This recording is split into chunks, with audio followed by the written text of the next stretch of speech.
Kembali lagi di Cerita Cinta Channel. Jangan lupa like, comment, and subscribe ya. Terima kasih. "Siapa kamu?" tanya seorang security yang ternyata sudah berdiri di belakang Jenar hingga membuat Jenar terkejut. Maaf pak, saya Jenar," jawab Jenar dengan nada bergetar takut. "Jenar," tanyanya lagi dengan dahi berkerut. "Jangan usir saya pak, sebentar saja. Izinkan saya di sini hanya sebentar, saya mohon," ucap Jenar dengan wajah memelas. Security itu meneliti tubuh Jenar dengan lekat dari ujung kepala sampai kaki.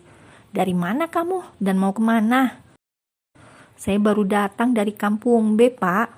Saya kabur dari rumah dan saya dikejar oleh orang, makanya saya numpang bersembunyi di sini. Saya mohon, Pak, izinkan saya di sini sebentar lagi. Saya takut orang yang mengejar saya akan kembali lagi ke sini." Security itu pun hanya diam, seolah sedang berpikir. "Saya mohon, Pak," ucap Jenar lagi. "Kamu tunggu di sini sebentar." Security itu pun pergi ke dalam rumah, mungkin untuk melapor kepada majikannya atau entah. Jenar hanya menuruti perkataan security tadi.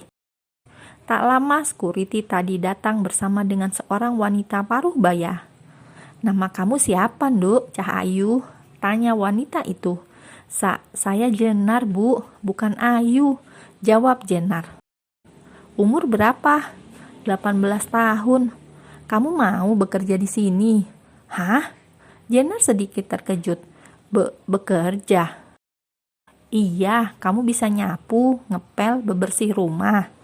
Bisa Bu, saya bisa bersih-bersih, saya juga bisa masak," jawab Jenar bersemangat. Akan bagus bila ia bisa bekerja di rumah ini, jadi ia tak perlu memikirkan arah tujuannya lagi, dan orang suruhan juragan Sadi tak akan bisa menangkapnya. "Ya sudah, ayo masuk, kita temui Nyonya dulu," ajak wanita parubaya itu. "Oh iya, panggil saya Mbokni saja." Iya Mbok." Jenar dan Mbokni masuk ke dalam rumah utama, dan di sana Jenar bertemu dengan sepasang suami istri yang sudah berumur. Mungkin sekitar 55-60-an, tapi masih terlihat sangat segar, mungkin karena orang kaya, banyak perawatan, batin Jenar. "Permisi Nyonya, ini Jenar, dia baru datang dari kampung, dia gantiin ningsihnya," ucap Mbokni. "Jenar, ini Nyonya Tamara dan Tuan Adi." Nama saya Jenar Nyonya, Tuan, umur saya 18 tahun, saya baru lulus SMA," ucap Jenar. Lalu ia merogoh tasnya dan mengeluarkan sebuah berkas yang ia bawa. "Ini KTP saya dan kakak juga ijazah-ijazah saya, hanya sampai SMP karena ijazah SMA saya belum keluar." Jelas Jenar panjang lebar, membuat Nyonya dan Tuan terkekeh melihat tingkah Jenar yang menurutnya lucu. "Kenapa Nyonya dan Tuan tertawa? Apakah saya lucu?"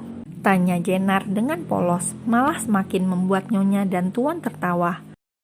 "Jenar, sebenarnya kamu tidak perlu memberikan berkas penting kamu ini kepada kami. Kalau yang membawamu ke sini Mbokni, kami sudah pasti percaya," ucap Nyonya dengan tersenyum kecil. Hehe, iya, terima kasih Nyonya dan Tuan sudah mengizinkan saya untuk bekerja di sini," ucap Jenar tulus. "Ya udah Mbok, silahkan diteruskan," ucap Nyonya Tamara. "Kami permisinya."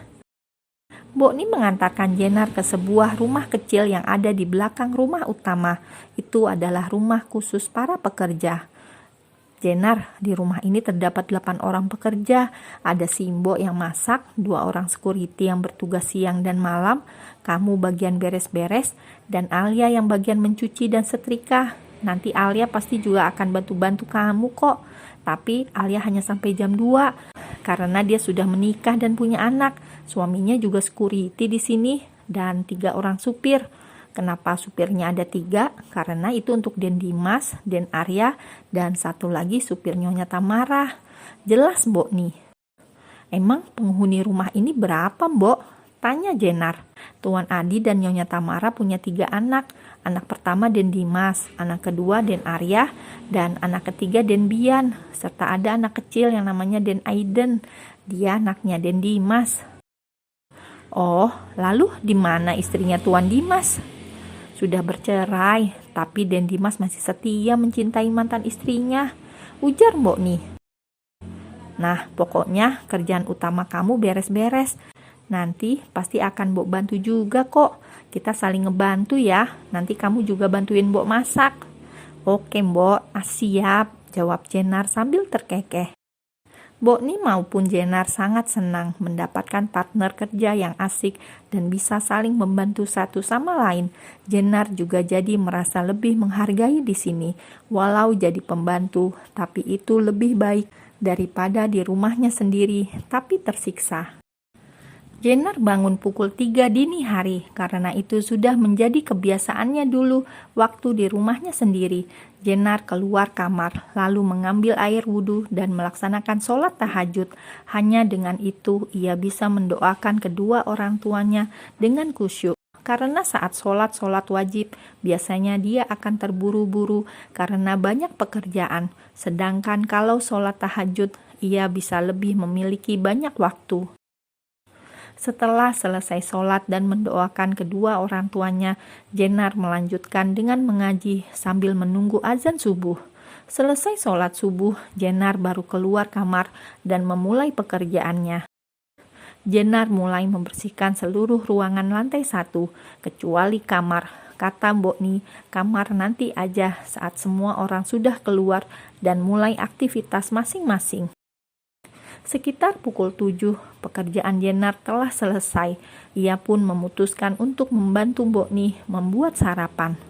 Ada yang Jenar bisa bantu nggak, Mbok? Tanya Jenar. Pekerjaan kamu udah selesai? Sudah, Mbok. Mbok bisa memeriksanya. Nanti kalau sekiranya ada yang kurang bersih, Mbok bisa tegur Jenar ya. Wah, cepat juga ya kerja kamu. Jenar udah terbiasa mengurus rumah, Mbok. Oh, baguslah. Mbok masak apa? Nasi goreng sama goreng udang tepung buat Den Aiden. Den Aiden kelas berapa, Mbok? Kelas 2 SD.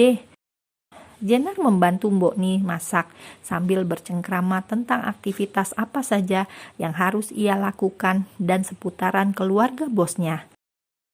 Usai membantu Mbok Ni, sekitar pukul 8, semua penghuni rumah sudah berkumpul di meja makan. Jenar membantu Mbok Ni menata makanan di meja makan, lalu segera pergi karena masih canggung dan malu lantaran ia penghuni baru di sana. Jenar memutuskan untuk menyiram tanaman di halaman samping sambil melihat keindahan taman tersebut. "Mbok, itu siapa?" tanya Fabian. "Dia pengganti Ningsih," jawab Tamara mewakili Mbok Ni. "Wah, akhirnya ada yang bening juga di rumah ini," ucap Fabian sambil terkekeh. "Kamu ini awas macam-macam, dia masih kecil," ujar Tamara memperingatkan, karena Tamara tahu anak bungsunya ini terkenal playboy di kampusnya. Jangankan pembantu, kucing dibedakin juga pasti bakal diembat sama anak bungsunya ini. Tamara dan Adi tidak pernah membeda-bedakan status, hanya saja dia sangat menjunjung tinggi sopan santun. Dari manapun asalnya, asal orang itu sopan, pasti dia tidak akan mempermasalahkannya. Toh untuk apa ia pilih-pilih, kan semua sama saja di hadapan Tuhan. "Emangnya umurnya berapa, Mah?" Kini gantian Dimas yang bertanya. "Belum genap 18 tahun. Jawab Tamara santai, membuat Dimas dan Fabian terkejut. "Hah?"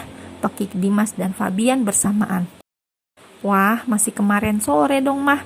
Dan dia udah bekerja," ujar Fabian kagum. "Bukan kemarin sore, tapi kemarin siang dia datangnya," jawab Adi. Keluarga Adi dan Tamara memang humoris dan ramah, kecuali anak kedua mereka. Entah bibit nyasar dari mana, sikap dan sifatnya sangat bertolak belakang sekali dengan kedua saudaranya.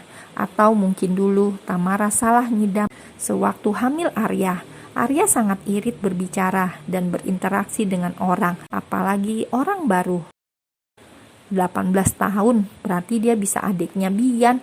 Fix, akhirnya Bian punya adik perempuan, ucap Fabian senang. "Yah, di keluarga ini semuanya laki-laki, bahkan cucu pun laki-laki." Dan kedatangan Jenar pasti akan sangat berpengaruh besar terhadap keluarga ini.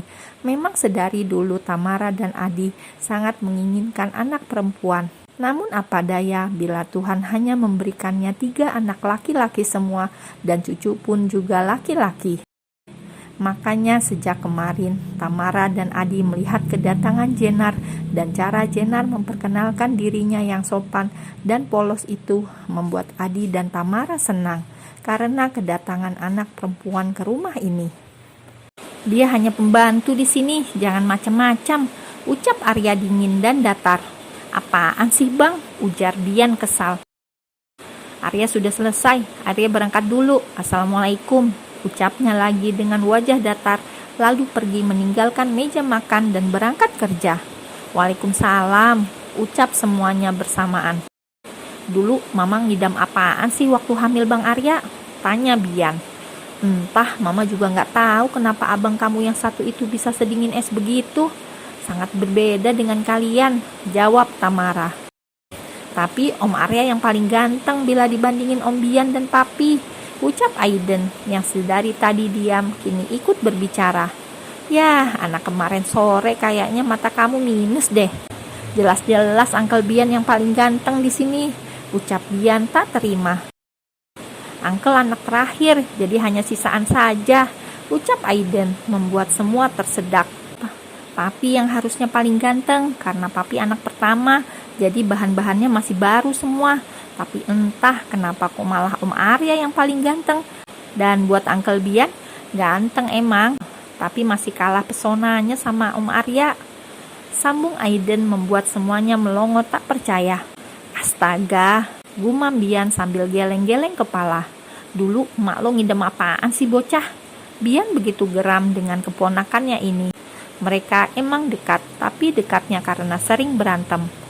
Aiden sangat mengidolakan sosok Om Arya karena irit bicara dan itu membuat semua wanita semakin penasaran olehnya.